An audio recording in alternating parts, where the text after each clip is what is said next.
Olá, gente, tudo bem? Vamos dar uma olhada na prova de organização do trabalho, atendimento e arquivologia que a FEPESD cobrou para a Celesc.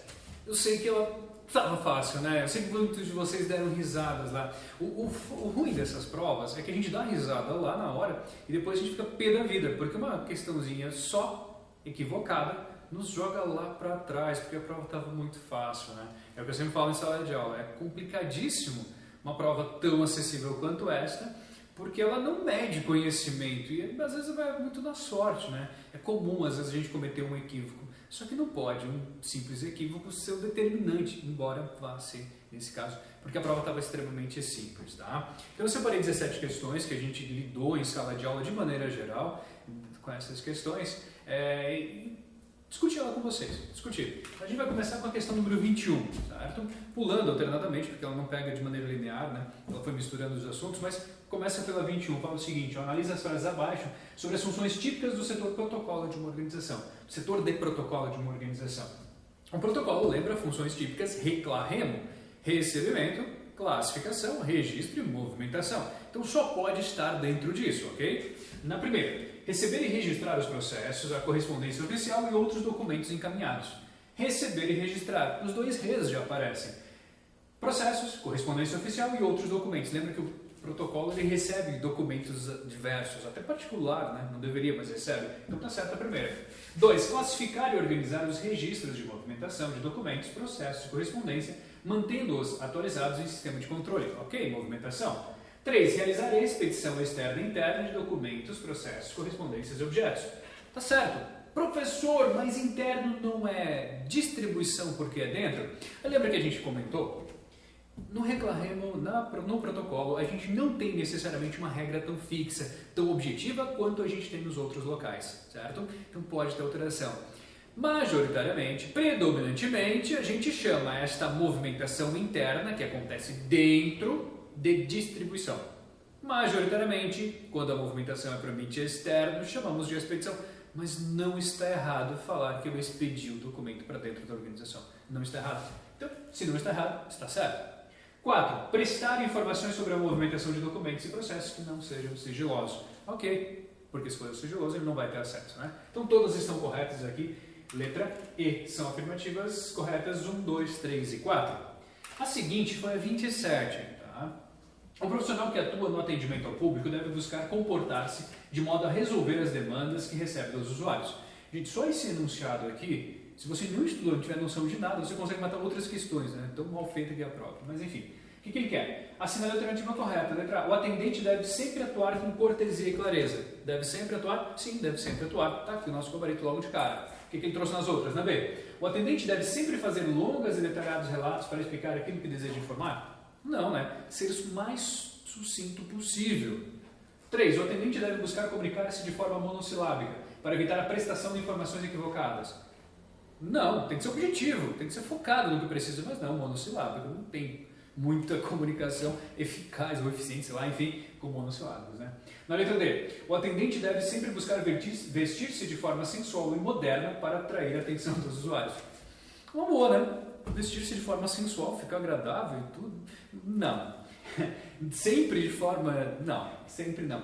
A lógica é ser discreto, né? A lógica é ser discreto. Muito embora a gente goste de ser bem atendido de várias formas. Mas aqui a resposta é letra A mesmo. Deve atuar sempre com cortesia e clareza.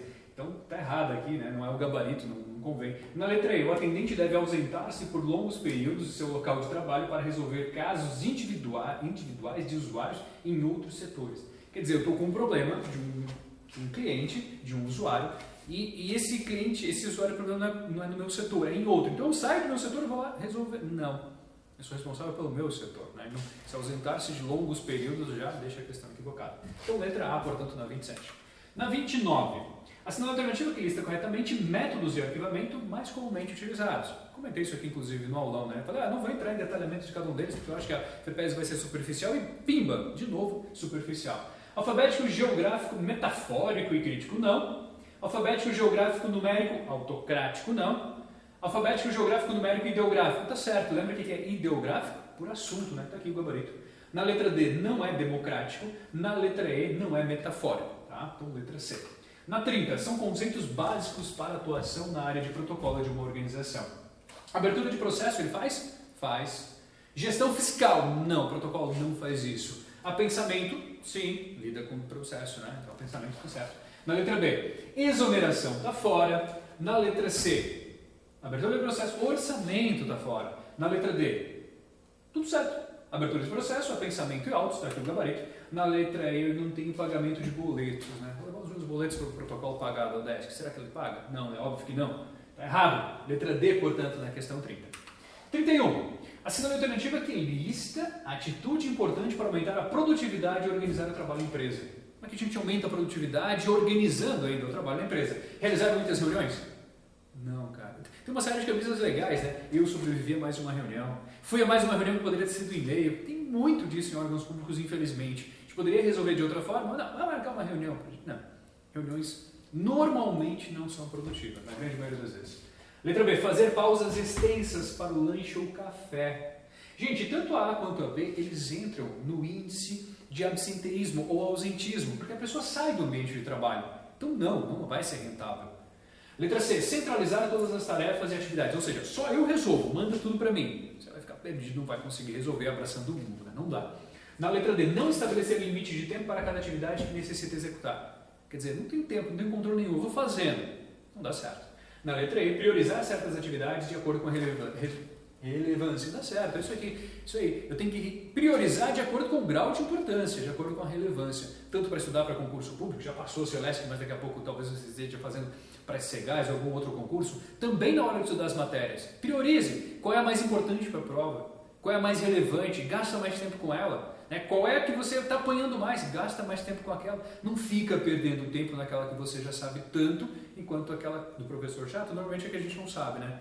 Aquela que normalmente pega. Então, priorizar as atividades de acordo com a relevância. Isso é fundamental. Então, letra E na questão 31. 32. No atendimento ao telefone é importante utilizar esses procedimentos que garantam a compreensão da informação prestada. Assinale a alternativa que lista a ação que sempre contribui para uma melhor clareza da mensagem e sua respectiva compreensão. Que sempre contribui. Letra A. Eliminar as redundâncias? Sim, eliminar as redundâncias. É bom, tá certo. Perceberam como tem letra A como resposta? A letra A ela gera uma certa insegurança. Poxa, mas será que já é a letra A? Então, as questões eram tão fáceis que eles usaram desse artifício, jogar para a letra A o gabarito. Se fosse letra B, D, seria tudo muito mais fácil. Letra B, utilizar expressões regionais não, só quem é da região vai saber. Na letra C, utilizar vocábulos de circulação restrita, igual, só quem não dá. Utilizar figuras de linguagem, também não. Gírias, muito menos, né? Tudo isso aqui restringe. Então, letra A, eliminar as redundâncias, deixar claro. Questão 33. Para garantir a organização dos materiais de escritórios é relevante. Na organização dos materiais de escritório. Primeiro, utilizar porta-objetos para guardar materiais em locais visíveis e conhecidos? Sim, locais visíveis, locais conhecidos. Isso é fundamental. Ah, mas e o 5S? 5S fala de não utilizar porta-objetos. Como é que vai funcionar isso?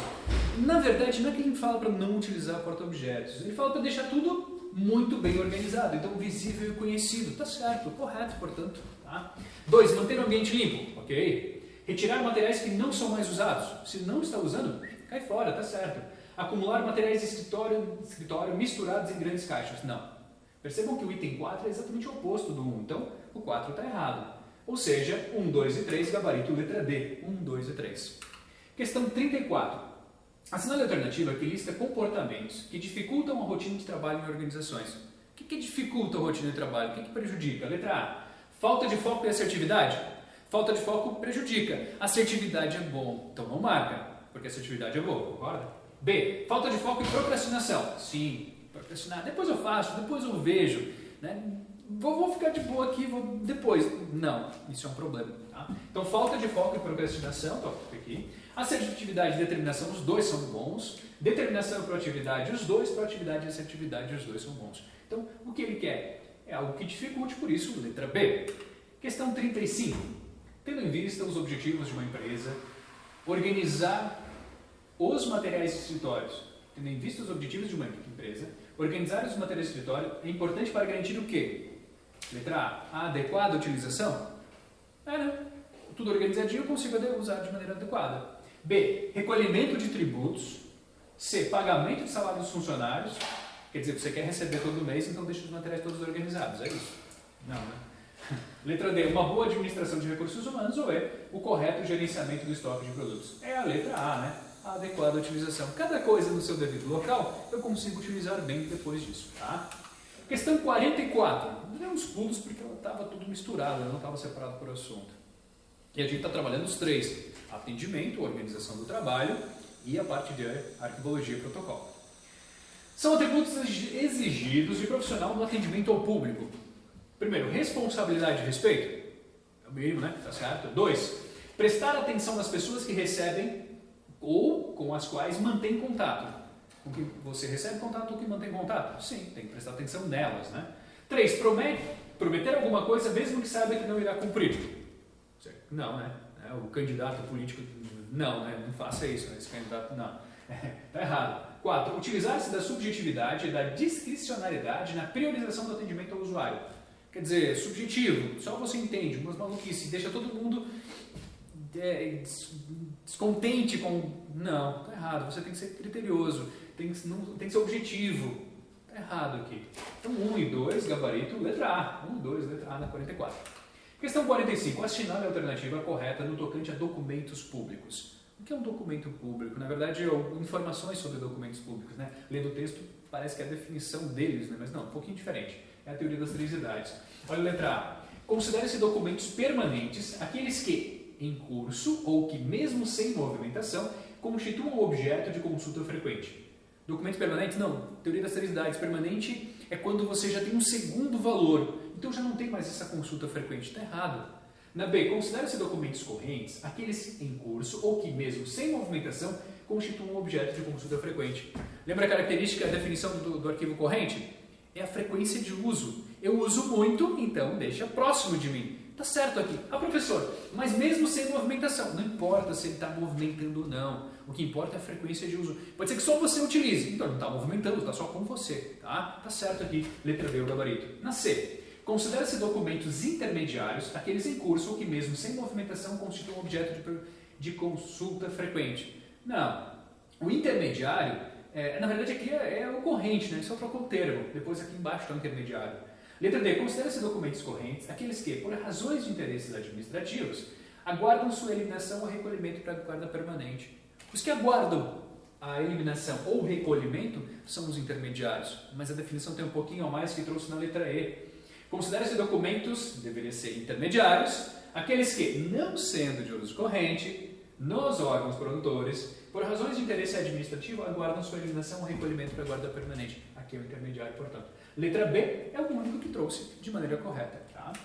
Na 48, analisa o trecho abaixo da Lei 8.159 de 91. Meu Deus, a gente não estudou a lei. Calma. Vamos lá, olha só.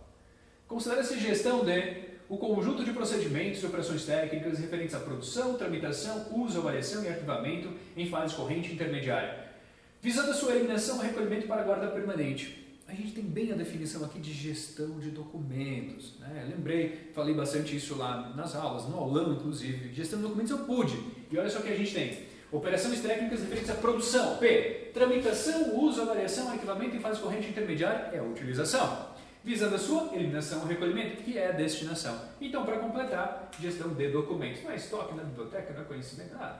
Gestão de documentos, portanto, letra B. 49. A área de gestão de documentos está utilizando várias ferramentas eletrônicas. Né? Isso é fato. Assinale a alternativa que trata de uso de ferramentas eletrônicas na gestão e arquivamento de documentos, nos termos da Lei 2.682/2012. Eles jogam essa legislação para dar que cagaço só, mas na verdade não precisa disso. Olha só. Letra A. Entende-se por digitalização a conversão da fiel imagem de um documento para um código digital. Isso é digitalizar? Eu acho que é, professor, mas é a letra... Se é a letra A e se é isso, está certo, cara. É mais uma só que veio com o gabarito da letra A de tantas, né? Está certo. As outras, olha os equívocos. Na letra B, os registros públicos originais, ainda que digitalizados, não precisam ser preservados de acordo com o disposto da legislação pertinente. Está errado, precisa sempre. O único modelo que eu posso substituir o suporte é quando eu faço um microfilme e cujo documento ele tem lá na tabela de temporalidade a sua destinação final sendo a eliminação. Aí eu posso eliminar. Se a destinação final dele for o recolhimento, não pode eliminar mesmo que você tenha digitalizado. Tá? Muito menos que tenha microfilmado, muito menos digitalizado.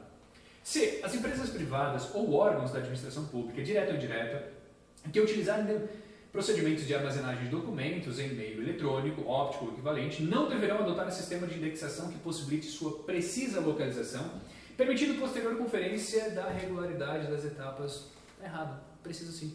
Não adianta você digitalizar e jogar numa pasta totalmente bagunçado. Tem que saber os elementos para conseguir encontrar aquele documento. Né? Questão D. Somente as empresas privadas ou os órgãos da administração pública direta que utilizarem procedimentos de armazenamento de documentos em meio eletrônico, óptico ou equivalente estarão obrigados a adotar o sistema. Não. Todo mundo, né? Pública, privada, enfim. Está errado. Letra E. Os meios de armazenagem dos documentos digitais não deverão protegê-los de acesso, uso, alteração, reprodução, destruição não autorizados. Deverão protegê-los sim. Você trabalhar de modo digital tem que fazer a proteção. Igual físico, só que digital, só não está físico. Mesma coisa. Tá? Então, letra A na 49. 51. Seu chefe imediato solicitou que envie um e-mail para a relação de 10 funcionários de sua organização, mas objetivando que nenhum deles tome conhecimento dos demais que receberam a mensagem. Quer dizer, manda para 10, mas um não pode saber do outro. Sabe essa história? É isso. Assinale a alternativa que indica a solução mais profissional e racional para resolver a demanda do chefe. A gente está tratando aqui de equipamentos e rotinas de escritório, tá? Especificamente. Então, sair um pouquinho já de atendimento, de organização do trabalho, aquelas rotinas de trabalho. O e-mail é uma ferramenta, assim como um telefonema, um telefone é uma ferramenta. E é nesse sentido que essas questões de e-mail apareceram. Então, como é que a gente faz? Letra A, enviar 10 e-mails individuais para cada funcionário? Até dá, mas não é muito racional, né? É um método meio lusitano, mandar um por um, né? A gente pode mandar um só. Como? Letra B, utilizar o recurso da cópia oculta, ou seja, enviar um e-mail relacionando os 10 destinatários em oculta. Tá aqui, ninguém vai saber para quem mais recebeu o gabarito. Letra C, utilizar o recurso da cópia, ou seja, enviar e-mail relacionando os 10 destinatários, só que todo mundo sabe, cada um, quem é que recebeu. Na letra D, não é possível utilizar o e-mail para resolver essa demanda. Letra E, não é possível utilizar o e-mail corporativo para resolver essa demanda, faz necessário o uso de e-mail pessoal. Parece que falta criatividade nas questões, né? Pô, parece que os caras não... Enfim, deixa eu falar. Questão 52. Assinale a alternativa que ilustra um exemplo hipotético de e-mail corporativo. Pô, olha essa, na falta de criatividade que eu comentei. O único... Qualquer cadastro que você tenha feito na internet, se não botou arroba, não funciona, né? Então, letra D, portanto, aqui. 53. Você foi solicitado para redigir um e-mail a um colega que atua em outro setor da mesma organização. Para conseguir enviar esse e-mail é de uso obrigatório no sistema de e-mail a seguinte informação. Para mandar o e-mail, o que eu preciso? Não, essas 3 questões aqui, se tivesse cobrado há 20 anos atrás, faria sentido. Poxa, está começando agora o e-mail, mas hoje... Tem lugar que nem se usa mais o e-mail, usa outra ferramenta, né, mais dinâmica, mas enfim, está ali, né? O que eu preciso? Eu preciso do e-mail do destinatário, ou seja, mais uma com a letra A. Tá? Mais uma com a letra A. Letra B, o endereço de e-mail do destinatário, desde que esteja cadastrado, não precisa estar cadastrado. C, o endereço do site, não, nada disso, né? Letra A, portanto, no 53. 54. No tocante ao atendimento telefônico eficiente e profissional a clientes e usuários, é correto afirmar. Letra A, o atendente deve ser ríspido para não perder a eficiência do seu atendimento. Seja ríspido para mostrar, não, nada disso, tem que ser atencioso. Né? B, o atendente ao telefone deve prolongar ao máximo a conversa. Não, também não. Né? É condição para haver atendimento telefônico que o receptor informe seu nome e órgão que trabalha. Aqui gera um pouquinho de dúvida, gente. Sabe por quê?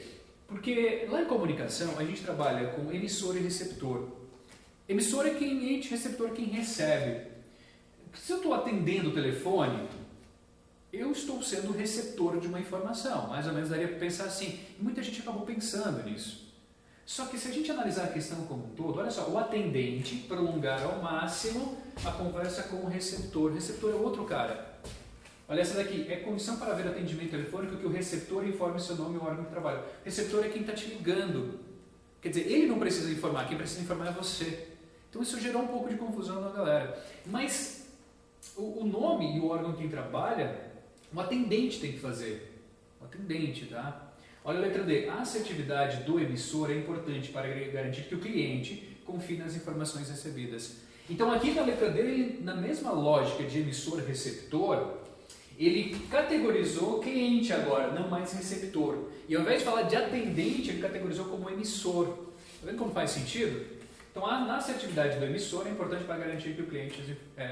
confie nas informações recebidas. Está aqui o gabarito, letra D. Então acho que de todas, essa talvez desse um pouco mais de confusão, mas uma confusão por causa da forma como a Cooperv, como a FEPESE trabalhou essa questão, né? Trouxe comunicação junto e a gente trabalhou bem isso, né? Talvez essa seja a mais complicadinha de todos. Na letra E, o atendente ao telefone deve extrapolar suas funções e conversar com os clientes e usuários de modo a oferecer conselhos pessoais, né? Entrando na vida pessoal, não, tem que ser profissional nesse caso. Então, letra D, portanto, na 54. 55. Analise as afirmativas abaixo que tratam de atendimento de qualidade aos clientes e usuários de uma dada organização. Atendimento de qualidade. Letra A. Primeira vez. Compromete os clientes e usuários dando saudações como bom dia ou como vai? Sim, né? 2. Demonstre acolhimento e educação com os clientes e usuários. Tá certo. 3. Indique um local para a pessoa sentar-se enquanto aguarda, caso se faça necessário. Caso se faça necessário, sim. Tem muita gente ali, você está ocupado com outra situação, oferece um lugar para sentar. 4. Antes de iniciar qualquer atendimento, indique o local para o cliente e o usuário sentar-se. Quer dizer, você faz o atendimento normalmente de pé, no balcão. Mas a pessoa chegou, você, não, senta ali um pouquinho, descansa. Não faz sentido, né? 5. Nunca atenda uma pessoa de imediato, mesmo que seja possível, para evitar que não se acostume com esse tipo de atendimento. Vai que gosta de atendimento e resolva voltar na empresa, né? Então, não, deixa ela lá, sossegada, deixa ela mata. Não faz sentido. Então, 1, 2 e 3, gabarito aqui, letra C, portanto, na 55, essa é a última questão. Eu sei que muitos de vocês acabaram ficando frustrados com a facilidade da prova, né? Ela realmente é foi muito fácil, foi muito acessível. E aí qualquer equívoco acaba jogando lá para trás, lá para frente, mas enfim, utilizem isso como esse período, como um grande... usem a seu favor, digamos assim, né? Esse período, tudo isso que você estudou aqui no Recodomingos, a gente aprofundou muito mais que isso. Vocês estavam preparados para muito mais. 3, 4, 5 vezes mais difícil. Isso aqui não desista, né? Continue estudando. Eu sempre falo, né? Estudar não é como andar de bicicleta. Se você parar, se você deixar de lado, deixar o comodismo pegar, se você focar a atenção em outra coisa, e que não seja continuar estudando, você vai começar a esquecer, vai começar a decair o rendimento. Então continue, aproveita esse período. Está chegando lá, não desanima. Pode ser que esteja próximo, pode ser que seja o próximo passo, pode ser que seja o próximo concurso. Com certeza, nesse período de estudo para a Celeste, você acumulou muito conhecimento, só não deixe esse conhecimento escapar, se você ainda quer o cargo público. Tá? E conte com a gente sempre. Uma última dica, o sucesso, como é que consegue? É simples, é a pequena soma de pequenos esforços, dias sim e outros também. Então, toca a ficha, continue estudando e conte aqui com a gente no Recodomingos. Um grande abraço.